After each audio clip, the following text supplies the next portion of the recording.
السلام عليكم يا اليوم عندنا هذا الجهاز اللي هو انفينكس جي تي 20 برو. راح احاول ان ايش اسمه راح اشغل عليه لعبة ميد نايت كلوب. ارخص جهاز هذا ارخص جهاز تشتريه ويشغل لك ايش اسمه العاب بلاي ستيشن 2. زي ما انتم شايفين هذا هو الجهاز. سعره تقريبا ايش اسمه سعره تقريبا 1100 ريال، يعني من حراج تلقاه ارخص كمان. اذا مرة يعني امكانياتك يعني مرة تعبانة خذ لك هذا الجهاز اللي هو نيو شو اسمه زد تي اي هذا، سعره تقريبا 500 ريال. اوكي في ايش اسمه عندك هذا وعندك هذا، خذ لك هذا افضل ب 600 ريال، ابو 600 ريال افضل. فعلى حسب امكانياتك، اذا عندك اكثر تاخذ ال 600، واذا عندك اقل تاخذ 500. ترى فرق قليل ترى في السعر، يمكن بس فرق المساحة.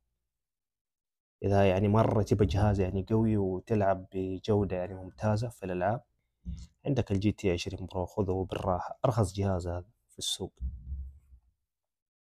فالحين بوريكم المحاكي حق بلاي ستيشن 2. زي ما انتم شايفين هذا هو المحاكي حق بلاي ستيشن 2، وأنا محمل كذا لعبة محمل. زي ما انتم شايفين، دقيقة بس بقلب الشاشة. زي ما انتم شايفين كم لعبة محمل، تقريبا ألعاب قليلة بس يعني، وألعاب قوية يعني، مو تقول يعني ضعيفة. خلينا نجرب أول شيء، خلينا نجرب لعبة كراش. جرب قدامكم اللعبة، وراح أعلي الجرافيكس، راح أعلي الجودة أقصد يعني. اوكي يعني على السريع كذا تقدر تلعب بيد السوني 4. خلينا أشغله قدامكم، شغل البلوتوث.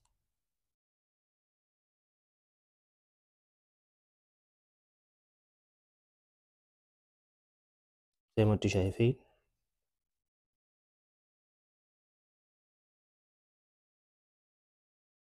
أوريكم الجودة حقت اللعبة كيف.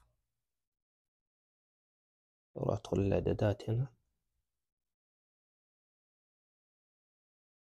الرسومات، زي ما انتم شايفين راح أخلي الجودة على 4 إكس، أشوف هل تشتغل أو لا.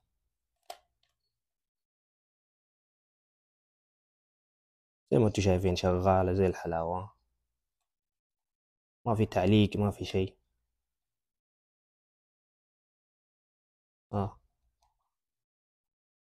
ما في لا تعليق ولا شيء. تبغى 5 إكس كمان أبشر يلا، خليه على 5 إكس. في تعليق الحين صح؟ اوكي ارجع وادخل على الرسومات، وخلي هذا اوبجن، خليه فولكان. زي ما انتم شايفين يا عيال، حطيت الجودة على 5 إكس واللعبة شغالة. ما في تعليق ما في شيء. اوكي خلينا نطلع ونروح على لعبة ميد نايت كلوب.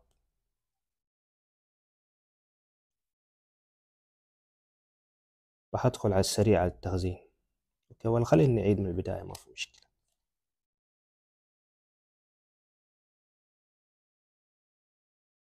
خلينا نقلل الجودة، لأن سباق الليل الجودة راح تكون أقل،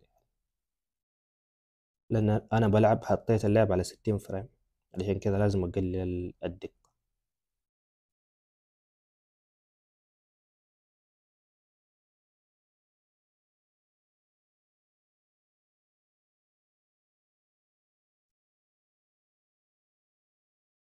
كيف تعرف اللعبة 60 فريم؟ إذا عدى يعني الكتابات اختفت، كذا تعرف إن اللعبة 60 فريم. خلينا ندخل عليه تخزين كذا.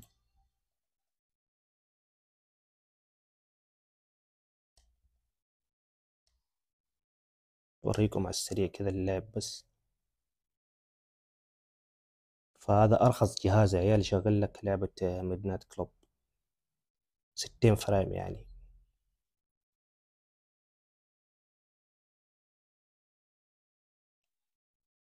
زي ما انتم شايفين يا عيال. جودة المقطع 30 فريم، بس أنا شايف 60 هنا عندي. بس أنا شايف اللعبة 60 فريم عندي هنا.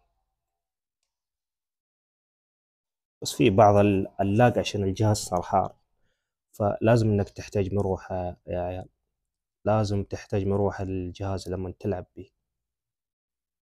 خلينا نحط 2 اكس عشان حاط اللعبة على 60 فريم أنا، علشان كذا اللعبة بتقلق. الحين شوف كيف. نشيل هذا. أنا أجيب لكم تخزين عشان تشوفوا بس. أجيب لكم أي تخزين، مثال هذا التخزين.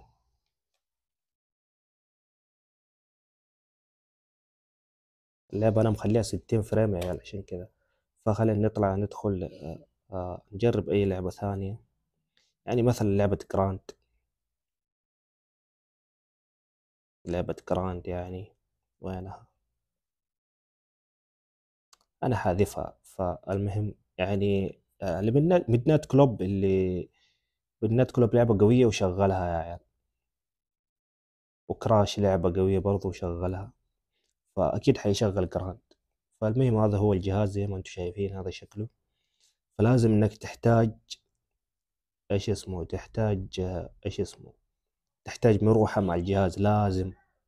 لازم انك تحتاج مروحة مع الجهاز، لان ما ينفع انك تلعب والجوال ايش اسمه يصير حار يعني وانت وتكمل، ما ينفع.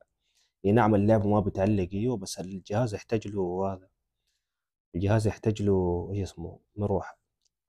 وزي ما انتم شايفين عندي هذا، عندي الجهاز ذا. راح احط لكم الرابط في الوصف حق الشراء حقه من علي اكسبريس. هذا ايش اسمه يجيكم يد تحكم، ومع هذا يجيكم التحكم مع مروحة مع على طول.